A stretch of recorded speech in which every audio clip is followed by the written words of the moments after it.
Hello everyone. इस video में हम देखेंगे कि संसाधन का संरक्षण क्या होता है। इसके पहले वीडियो में हमने देखा था कि जो संसाधन होते हैं, संसाधन क्या होते हैं और संसाधन के संरक्षण क्या होते हैं, इसके बारे में हमने पढ़ लिया था। और हम कवर कर रहे हैं क्लास 8 की एनसीईआरटी बुक को, जियोग्राफी का फर्स्ट चैप्टर। ठीक है, तो इस वीडियो में हम देखेंगे कंजर्वेशन ऑफ रिसोर्सेज। ठीक है, एक स्टोरी के माध्यम से हम इसको समझने का प्रयास करते हैं कि संसाधन का संरक्षण क्या होता है। मोना ने एक बुरा सपना देखा। उसने देखा कि पृथ्वी पर सारा जल सूख गया है और सारे पेड़ कट गए हैं। वहाँ पर न तो छाया ही थी और न कुछ खाने पीने के लिए वस्तुएं थी। लोग परेशान हो रहे थे और चारों तरफ भोजन और छाया की तलाश में निराश इधर उधर घूम रहे थे। उसने ऐसा सपना देखा। उसने अपनी माँ को सपने के बारे में बताया। उसने पूछा, अम्मा क्या यह सच हो सकता है? तो अम्मा ने कहा, हाँ ऐसा हो सकता है। अम्मा ने उत्तर दिया, यदि हम नवीकरणीय संसाधनों के प्रति सतर्क नहीं रहते हैं तो अब ये बहुत दुर्लभ हो सकते हैं। ठीक है, मतलब हम संसाधनों को यदि सही तरीके से यूज नहीं करें तो संसाधन क्या होते हैं, दुर्लभ हो सकते हैं, संसाधन समाप्त हो सकते हैं, है ना। इसलिए कह रहा है कि संसाधनों को हमको यूज कैसे करना है, सावधानीपूर्वक करना है। दुर्लभ हो सकते हैं और अनवीकरणीय संसाधन निश्चय ही समाप्त हो सकते हैं। राजू ने पूछा, हम इसके लिए क्या कर सकते हैं? तो उत्तर मिला कि बहुत कुछ किया जा सकता है। अम्मा ने उत्तर दिया, आप अपने दोस्तों से क्यों नहीं इसके बारे में बात करते? अम्मा ने ऐसा कहा। ठीक है, तो संसाधन को सुरक्षित करने के लिए बहुत सारे उपाय हैं जिसके बारे में हम अभी आगे देखते हैं। ठीक है, इसमें एक शब्दावली दिया हुआ है और शब्दावली में दिया हुआ है सतत पोषणीय विकास क्या होता है, यानी सस्टेनेबल डेवलपमेंट क्या होता है। तो सस्टेनेबल डेवलपमेंट यानी सतत पोषणीय विकास को हम समझने का प्रयास करते हैं। थोड़ा सा शब्दावली में दिया हुआ है कि सतत पोषणीय विकास संसाधनों का सावधानीपूर्वक उपयोग ताकि न केवल वर्तमान पीढ़ी की अपितु भावी पीढ़ियों की आवश्यकता भी पूरी होती रहे। मतलब जो भी हमको रिसोर्स मिले हुए हैं उस रिसोर्स को हमको इस तरह से यूज करना है कि वर्तमान पीढ़ी भी उसका यूज कर ले और आने वाली जो हमारी जनरेशन है वो भी उसको यूज कर सके। ऐसा नहीं कि सारे रिसोर्सेज जो हैं, सारे जो संसाधन है उसका हमने यूज कर लिया, आने वाली जो हमारी जनरेशन है, आने वाली जो हमारी पीढ़ियां हैं उसके लिए कुछ भी ना रह जाए। कोयले का हम यूज कर रहे हैं तो सारे कोयला यूज कर लिया, आने वाली जनरेशन को कोयला ना मिले। ठीक है, तो इस तरह से मतलब वर्तमान मतलब खुद का भी डेवलपमेंट कर लें, वर्तमान टाइम में अपना जो है कि डेवलपमेंट कर लें और जो पास्ट में जनरेशन आएगी उसके लिए भी कुछ बच जाए, उसको हम सतत पोषणीय विकास के अंतर्गत जानते हैं। ठीक है, आगे दिया हुआ है कि संसाधनों का जो है कि सतर्कतापूर्वक उपयोग करना, उन्हें नवीकरण के लिए समय देना संसाधन कहलाता है। ठीक है, तो इस तरह से संसाधन संरक्षण कहलाता है। ठीक है, मतलब संसाधनों का सतर्कतापूर्वक उपयोग करना, उन्हें नवीकरण के लिए समय देना संसाधन संरक्षण कहलाता है। तो संसाधनों का उपयोग करने की आवश्यकता और भविष्य के लिए उनके संरक्षण में संतुलन बनाए रखना सतत पोषणीय विकास कहलाता है। ठीक है, तो यहाँ से हम सतत पोषणीय विकास की जो है कि पढ़ सकते हैं, इसको याद कर सकते हैं कि सतत पोषणीय विकास क्या है, कि भविष्य के लिए भी हम उसको सुरक्षित रह सके, जो संसाधन है भविष्य के लिए भी सुरक्षित रह सके, उसको हम सतत पोषणीय विकास कर सकते हैं। ऐसा नहीं कि जो भी संसाधन हमको मिले हुए हैं वर्तमान पीढ़ी को, तो वर्तमान पीढ़ी सारे रिसोर्सेज का यूज कर ले, जो आने वाली भविष्य की पीढ़ियाँ उनके लिए कुछ न बचे, ऐसा नहीं करना है।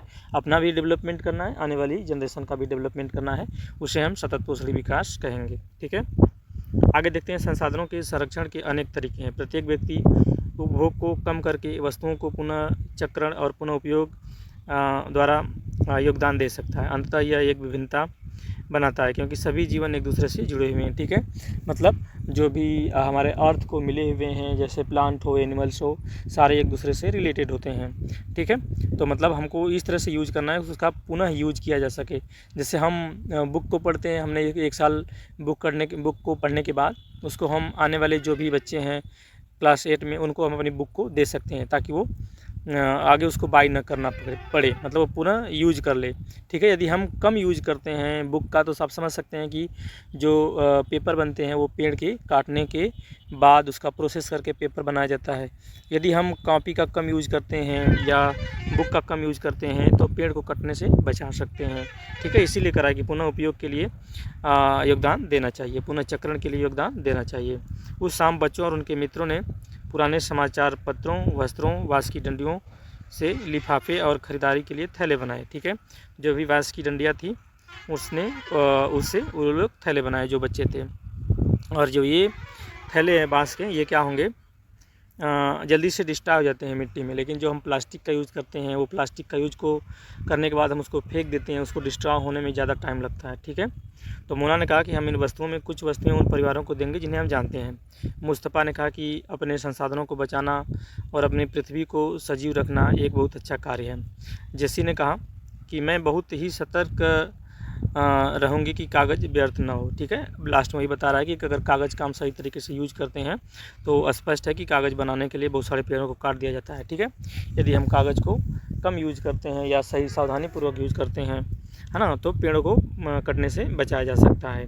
ठीक है, इस तरह से हम संरक्षण कर सकते हैं। और आगे देखते हैं कि वो कह रही हैं कि मैं ध्यान रखूँगा मेरे घर में विद्युत व्यर्थ ना हो। मतलब जो भी विद्युत बनता है, जो इलेक्ट्रिसिटी जनरेट होती है, उसके लिए हम कोयले को जलाते हैं और कोयला हमारे पास लिमिटेड होता है। कोयला जो है रिसोर्स है और वो रिसोर्स कैसा है, लिमिटेड रिसोर्स है। यदि हम विद्युत को सेव करते हैं तो इसका मतलब ये है कि हम कोयले को भी सेव कर रहे हैं, कोयले को भी बचा रहे हैं, है ना। घर से निकलते समय हमें पंखे को ऑफ करना है, जो भी लाइटें हैं उसको ऑफ करना है। इस तरह से हम विद्युत को बचा सकते हैं। मुस्तफ़ा ने ज़ोर से कहा, विद्युत जल और कोयले से मिलती है। मैं विश्वास दिलाती हूँ कि घर में जल बेकार नहीं होगा। जल की एक बूंदें क्या है, मूल्यवान है। ठीक है, जल जो है कि प्रत्येक हर एक बूंद मूल्यवान होती है, उसको हमको सही तरीके से यूज करना है, तभी हम उसको बचा सकते हैं, जल को बचा सकते हैं। जल की एक एक बूंद मूल्यवान है, आशा ने कहा। बच्चों ने कहा कि हम सब मिलकर अंतर ला सकते हैं और सही भी है। अगर सारे लोग मिलकर संसाधन को सुरक्षित रखना चाहें, संरक्षण रखना चाहें तो ऐसा हो सकता है। आप देखते हैं कि अगर हमको एक बाल्टी से नहाना है या कपड़ा धोना है, हम जो बहुत सारे ऐसी मशीनरी हैं जिसको स्टार्ट कर देते हैं, स्टार्ट करने के बाद हमको एक ही बाल्टी की आवश्यकता है, लेकिन बहुत सारा पानी फ्लो कर जाता है, बहुत सारा पानी बह जाता है। इस तरह से पानी वेस्ट चला जाता है, 10 बाल्टी 20 बाल्टी पानी वेस्ट चला जाता है, ऐसा होता है। तो आप उतना ही पानी को यूज करें जितनी आपको आवश्यकता है। ऐसा करने का मतलब वो कह रहा है। यह कुछ कार्य मोना, राजू और उनके मित्रों ने किए। आप क्या विचार है, मतलब आप कैसे पानी को बचा सकते हैं या अपने रिसोर्स को कैसे बचा सकते हैं, है ना। आपको भी मदद करनी चाहिए। आप संसाधन संरक्षण में कैसे मदद करेंगे। हमारी पृथ्वी और इस पर निवास करने वाले लोगों का भविष्य पेड़ पौधों और परितंत्र की सुरक्षा और संरक्षण से जुड़ा हुआ है। ठीक है, प्रत्येक व्यक्ति का दायित्व है कि जो पेड़ पौधे हैं उनको सुरक्षित रखा जाए। यह सुनिश्चित करना हमारा कर्तव्य है।